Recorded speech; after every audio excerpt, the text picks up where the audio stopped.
Hello everyone. তো আজকে আমি আবার চলে এসেছি তোমাদের সামনে আমার আরেকটা নতুন ভিডিও নিয়ে।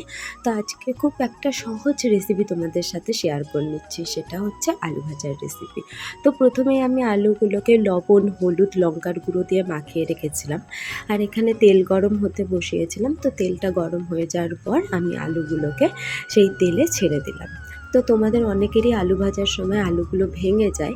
তো এরকম যদি তুমি গরম তেলে আলুগুলো ছাড়ো আর বেশি নাড়াচাড়া না করো, তাহলে আলুগুলো ভাঙবে না। তো দেখো, কিছুক্ষণ হয়ে যাওয়ার পর আমি আবার এসে আলুগুলোকে নাড়িয়ে দিলাম, কারণ নাহলে পুড়ে যাওয়ার সম্ভাবনা থাকবে। তো এখানে দেখো আলু ভাজাগুলো বাদামি হয়ে এসছে, আর এখানে 100% কুক হয়ে গেছে।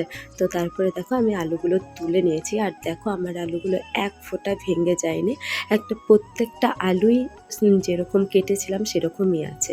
তো চলো পরের ভিডিওর জন্য ওয়েট করো।